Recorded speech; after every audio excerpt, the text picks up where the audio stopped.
Hello, Raptors fans, and welcome back to Raptors Report. I'm your host, Julian, and today we are going to be discussing the Toronto Raptors game against the Brooklyn Nets.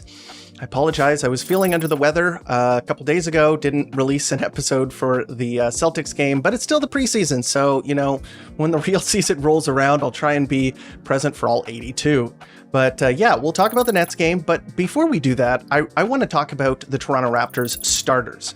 So we got to see the Toronto Raptors starting lineup that they will probably be running for opening night against the Hawks on Wednesday, the past two games. So once against the Celtics, once against the Brooklyn Nets, two very different outcomes, two very different looks. One night looked not so hot, one night looked really good. So let's start with the first one, the Boston Celtics.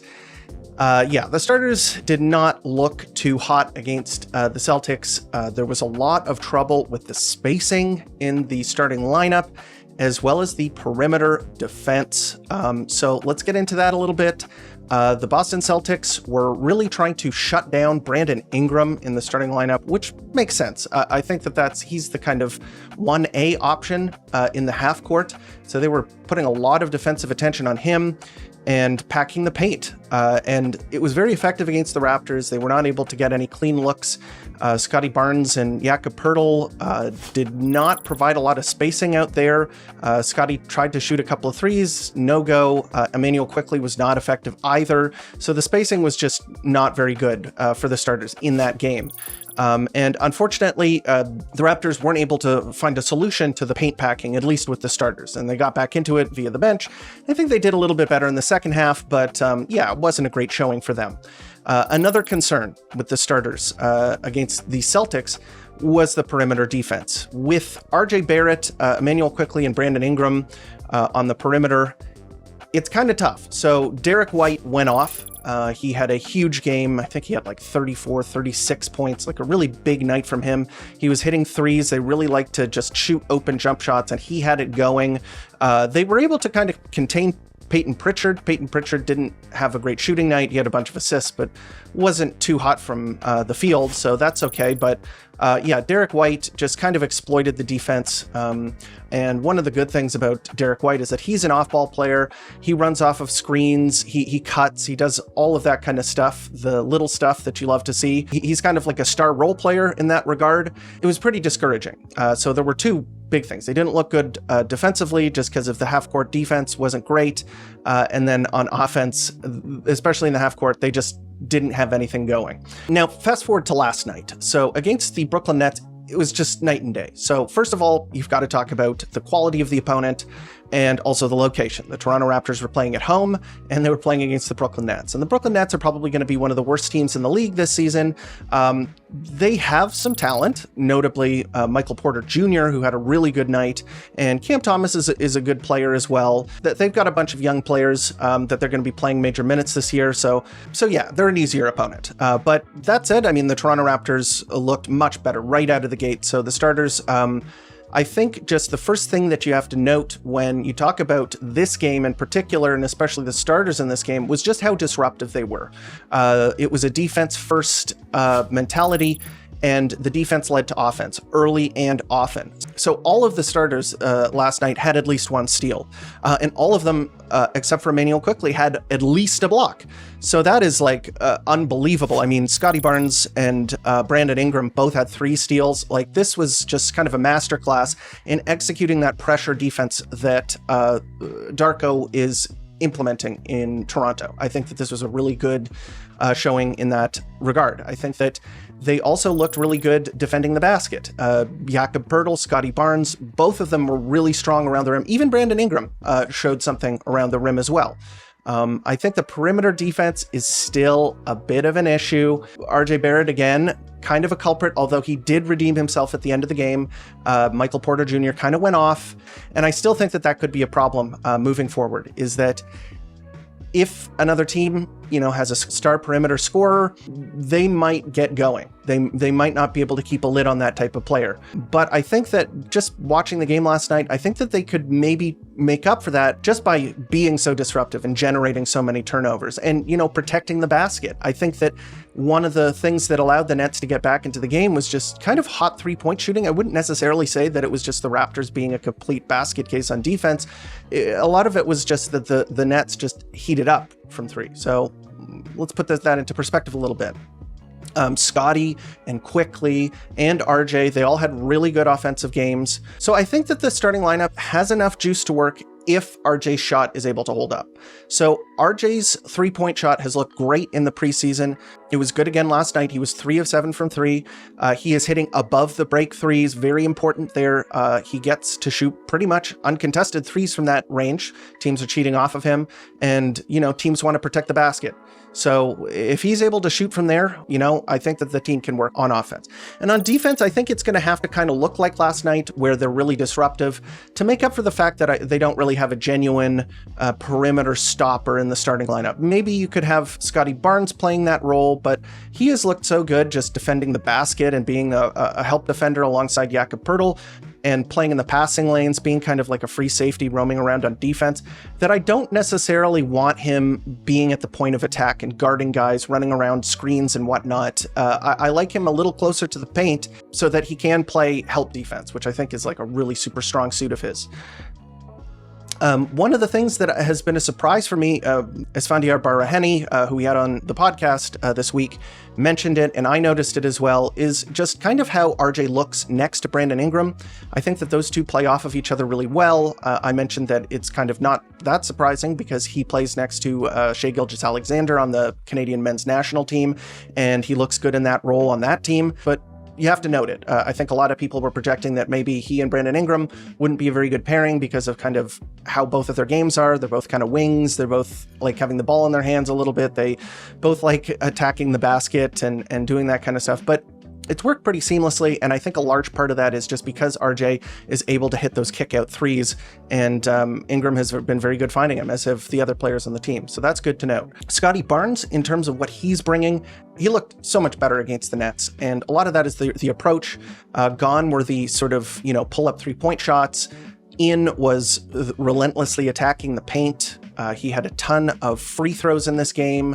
So unfortunately for the Toronto Raptors, and I think unfortunately for the starting lineup, it doesn't look like Scotty Barnes' shot has made much of an improvement. He's still 0 for on the preseason. He has not hit a three. And that is a concern. I'm not going to lie. I think that if you're going to play a traditional center like Jakob Poeltl, you definitely want at least to have a bit of three-point shooting from your power forward, who Scotty Barnes plays in this lineup. And I don't know if that's going to materialize, but I think it can still work. I think a lot of it is going to be because of what they can do in transition. And I think that there's going to be ways for them to sort of scheme and be able to make those two work a little bit more harmoniously, even if the paint is a little bit more packed. But yeah, that's just something that you have to note, is that spacing could be a bit of a concern with the starting lineup. I am concerned with spacing and shooting off of the bench. They've been poor. There is a standout there off of the bench, and that is Grady Dick. Grady Dick, he didn't make a three-point shot against the Nets, but in the other games, he's shooting like 46% from three, so that's good. But other than that, the shooting has been poor. So Sandro Mamukelashvili has looked really good offensively outside of the three-point shooting. He had a really efficient night last night, and he can handle the ball and attack closeouts and seems to have a good touch around the rim. He looks like a dynamic offensive player, has a lot more juice than I expected. Unfortunately, the three-point shooting has not been there. He's shooting around 20% from three in the preseason from three-point range. That's not good. Jacoby Walter has also struggled. Jamal Shed has also struggled from three. Ochai Agbaji, big surprise there. He's also shooting around 20%. So there are some issues. I think especially if I think Darko really wants to blend the starters with the bench and have those guys play with guys like Brandon Ingram, Scotty Barnes, RJ Barrett, using those guys as the creators. And if you're going to have those guys playing as creators, you're going to want to have the bench be able to make three-point shots. And so that has been a concern through the preseason. It might just be that Grady Dick who seems to be having a good offensive preseason, especially. Maybe that is what helps him get those minutes, is just by being the most consistent three-point shooter of that group, because he certainly has been in the preseason. We'll have to see in the regular season. Obviously, it's a small sample size at this point, but you can't ignore the evidence that is put in front of you. You have to see how guys are playing. And at this point, there's a little concern, I'm not going to lie. The bench, I was hyping them up during the preseason, even before the preseason, as a group that could finally win their minutes, but three-point shooting is going to be a big part of that. They really need to be able to make their three-point shots, make their open looks. They really did not do that against the Brooklyn Nets last night, and that's kind of why they were able to claw their way back into it. The Nets were. Those are my thoughts on the starting lineup, what I've seen so far, a little bit about the bench as well. Why don't we get into the Brooklyn Nets game, and we'll get to the player evaluations. So if you've watched the show before, you know that I talk about the starters in terms of descending order of goodness, and we'll start with the best player last night, and that was obviously Scotty Barnes, and I think that this was just like a huge sigh of relief from pretty much all Raptors fans. He looked horrible in his first game. He scored only 1 point. He looked pretty bad on offense against the Celtics. Kind of made up for it in the second half doing some stuff, but it wasn't a great showing. This was just, night and day. And it really helps that the Brooklyn Nets don't have a ton of size on the inside. Nick Claxton was a guy that was in the paint all night. And, he's an okay rim protector, but he's not scary. He's pretty thin. He's not going to body you on the inside, hurt you or anything like that. He might block your shot occasionally, but it's not like a fearsome presence. And Scotty Barnes was just able to feast down there. He was 10 of 15 from the field for 31 points, 0 of 2 from 3, as we mentioned, 11 of 12 from the free throw line. The guy was on a mission to get into the paint. He had 6 rebounds, 4 assists, 3 steals, 1 block, and 3 turnovers. He was amazing defensively.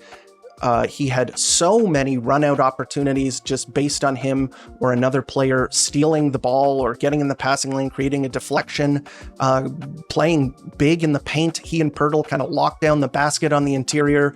Really like to see that. And one thing to note, I think that it was a really interesting look for the Toronto Raptors was when Jakob Pirtle had to leave the game, unfortunately due to back issues, and he has been struggling with those through the preseason. That is not a good sign, but Scotty Barnes really did an amazing job in the fourth quarter playing as a center against Nick Claxton. I think that he did a fantastic job. It really allowed the Raptors to claw back into the game. He was playing unbelievable help defense. He was facilitating, attacking into the paint. I think it's a good look when you play him there because it gives him a ton of space to operate with. You put those players who can space the floor around him, and he's one of the lone bigs. He can use his quickness to attack the basket. I thought it was a really, really interesting look. I wonder if we're going to see more of that this season, where it's just him and maybe a couple of other starters and another, wing off of the bench, maybe Mamu off of the bench, another guy who can provide spacing. I think that's a really interesting look. And I thought he had a fantastic night. I thought the energy was there all night. I thought he was good on both ends. So yeah, just fantastic game from him. Next up, it's a little tougher because I think there are 2 players that could have be considered for this spot. I'll give it to Emmanuel quickly, who had 18 points on 6 of 16 shooting. He was 5 of 9 from 3. That was huge. He was 1 of 2 from the free throw line, 3 rebounds, 10 assists, 1 steal, and 3 turnovers. And really, I thought he did a great job running the show. His passing was superb last night. He and Jakob Pirtle did a really good job running the pick and roll. And even though Jakob Pirtle had kind of a down night in terms of scoring, the Raptors really like using him as a screener. And they were very rewarded last night with Emmanuel Quickley's amazing distribution ability. He had a number of great looking bounce passes. He had a fantastic pass where he kind of threaded the needle in transition for an easy layup. And then the shooting, 5 of 9 from 3. That you can't ask for much more from your starting point guard when they're giving you 5 threes, 10 assists. Unbelievable. He even had a steal. I thought he did a good job guarding the perimeter. He was on Cam Thomas for a lot of the night. Cam Thomas was only 1 of 10 from the field. It was just a strong evening all around for Emmanuel Quickley.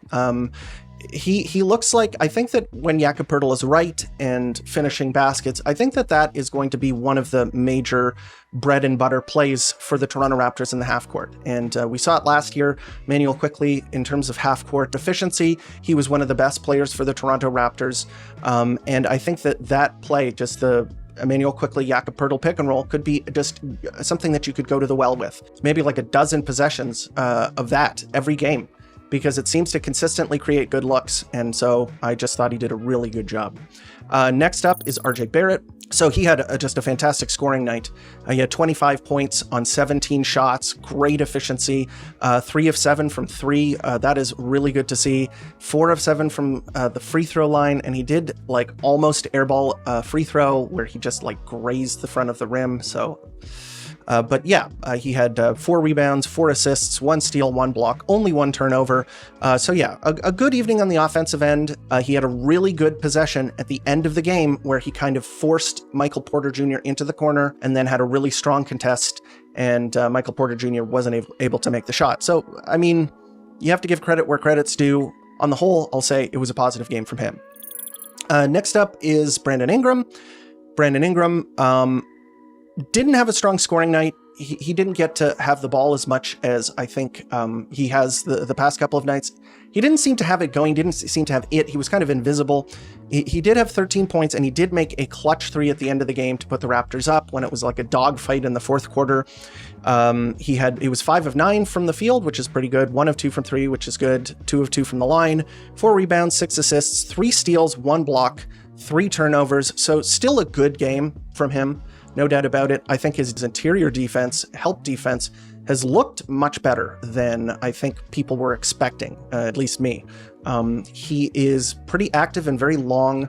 He can get into the paint and kind of create deflections that way with his length. I think that he's doing a good job protecting the basket on broken plays. Like a lot of the time, sometimes Poeltl has to go out to the perimeter or he is indisposed. Maybe Scotty Barnes can't be there either. And he can step into the paint and get big, put his hands up, contest shots.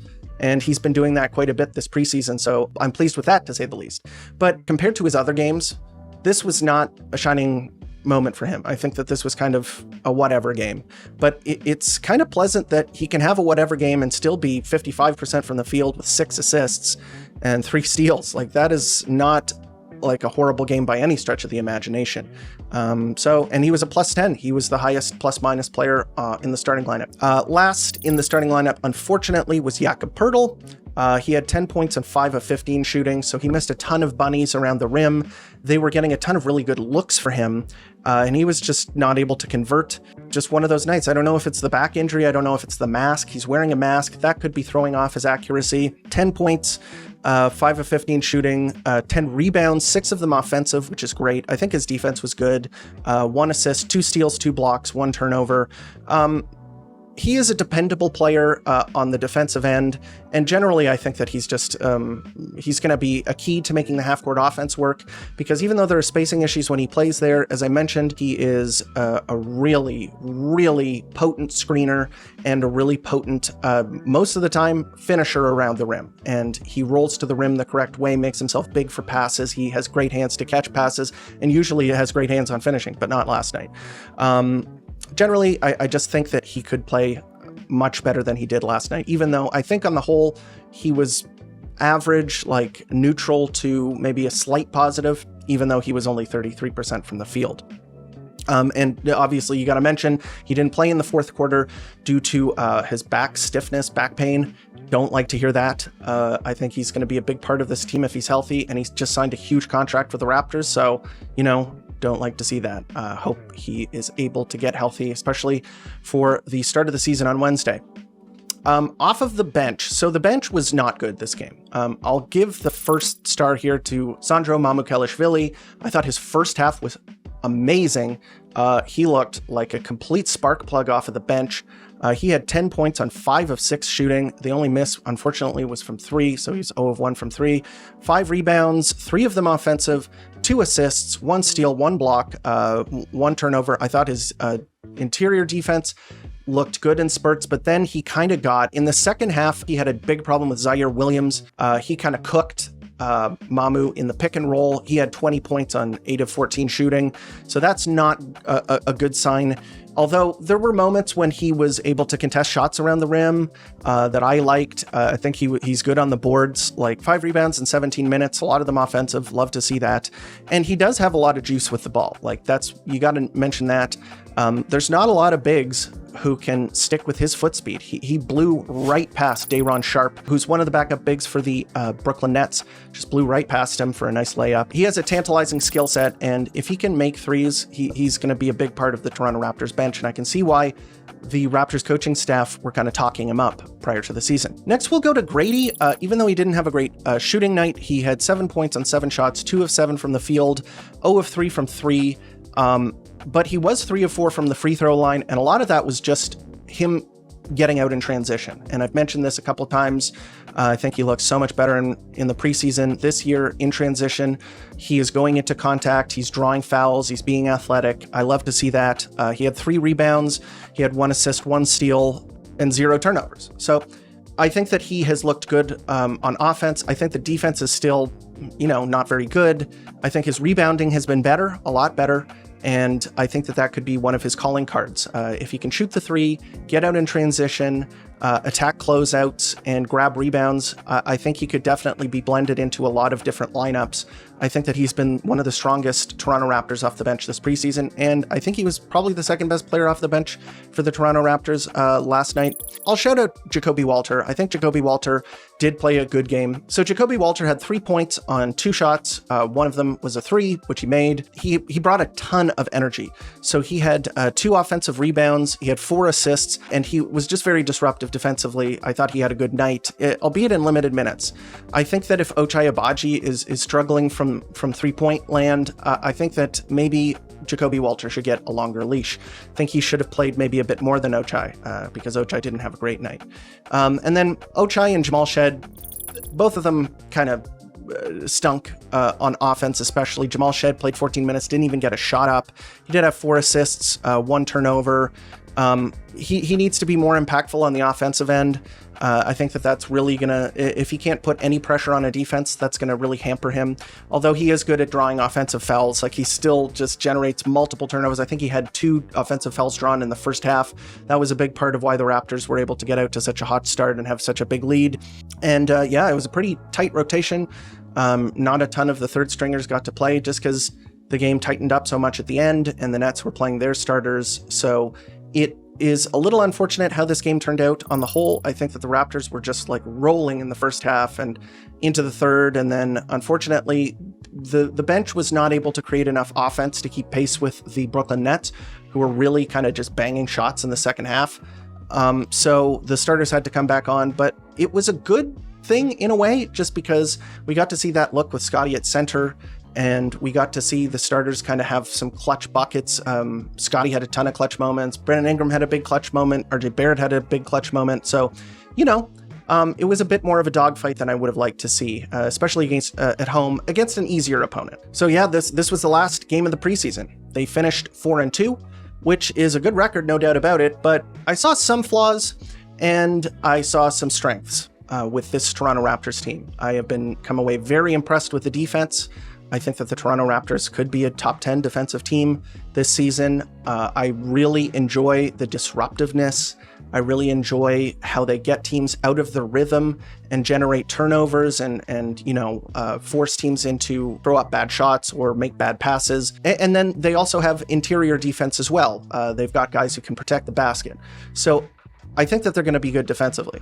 On offense, there's a couple more question marks. I think that the Raptors have to shoot the ball a lot better. I think they have to be a much better team from the 3-point line than they've shown in the preseason. I think if the offense is kind of in the middle of the league range, like 15 to 20 range, I think that their defense can push them over the hump. I'm really excited for opening night. They will be playing against the Atlanta Hawks in Atlanta. That will be at 7:30. The Atlanta Hawks are probably going to be one of the best teams in the Eastern Conference this year, so that'll be a really good test. If the Raptors are able to get a dub there, I'll be riding high. I'm sure every other Raptors fan will be. But, I am optimistic about this season, so I hope you are too. In any case, that is the show. Hope you enjoyed the preseason. I'm going to be creating an episode after every game this season, so make sure to have the bell icon clicked so that you can get this in your inbox after every Raptors game. And also, please follow me on all of the socials, Instagram, TikTok, Twitter, obviously here on YouTube. We have a Patreon. Everything is in the link tree in the description. Please join us there. And also, very important to mention, we have a Discord. The Raptors Report has a Discord. There are actually quite a few people there. We're having conversations about the Raptors and the Blue Jays, so please join us there if you haven't already. And as always, thank you for tuning in to Raptors Report, your source for in-depth Raptors content.